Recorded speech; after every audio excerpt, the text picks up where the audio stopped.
Oh, it's a beautiful shot.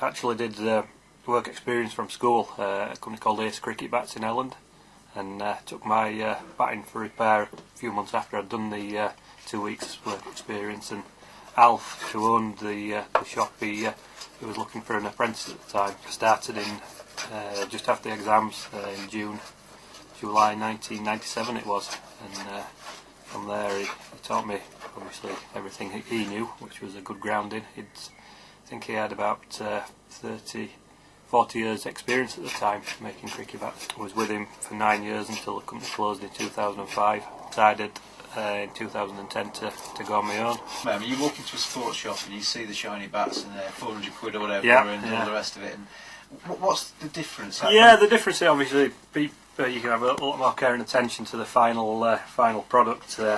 Willow being a natural material that we use, you can't always guarantee that it's going to be clear from little blemishes and defects, and just in the growing process basically. So if you're doing it by hand, you can actually you can tell if you get a little pin mark which is in the wood, you can actually get rid of that. You can work around it, and you can actually set where the toe or the handles are going to be accordingly. As a layman, you just imagine a tree's a tree and a bit of wood's a bit of wood. Yeah, they all grow differently. I mean, they're grown over about 18 to 20 years now. I mean, back in the old days they were 100-year-old, some of them. But in that 20 years, obviously a lot of things can happen to a tree. One bad winter, if it's bad frost, bad thunderstorm, sometimes obviously the tree's put under pressure and goes over and creates a bit of it's called thunder damage. What you do when you go down to the willow supplies, you've got to look, obviously feel the bat and feel the weight of it, check the end to see grain runs as straight as possible. Other things you have to check are whether it has any splits in the end, because obviously when it's felled it starts drying out straight away and it does start to open.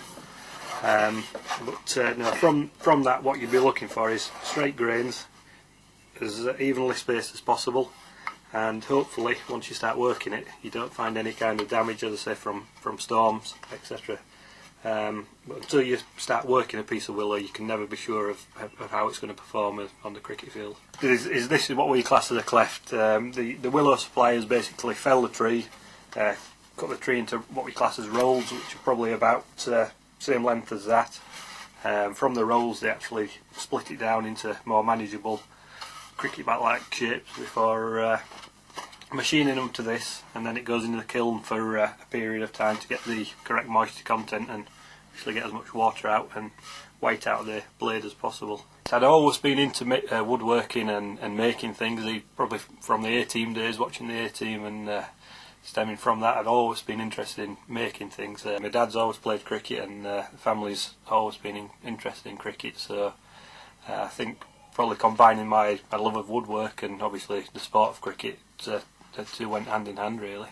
You can be obviously proud of what you've done, and hopefully you can give someone a tool to go out and get some runs, and ideally I'd like my product to become kind of used nationwide, which it's growing slowly at the moment. So yeah, it's very satisfying. You always know that you've got one that's 100% right, or? Oh, basically handcrafted cricket bats, you work on them until they're right, whereas machines, you obviously put them on the machine, and if they're not right, they're not right. They just end up how they end up, and you can't.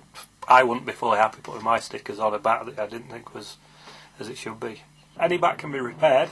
I do tell them that if I don't think it's financially sound to repair, then I won't do it unless they really want me to, because I wouldn't be able to sleep with my conscience knowing that a bat I repair is only going to last a couple of games. I mean, that's probably as satisfying as making a new one, seeing something which looked like you say has been almost destroyed to a point of more or less binning it, to when you put the new scuff guard on or a new grip just to finish it off, you think, well, that's bloody good, and I hope that the people appreciate obviously what time and effort's gone into it.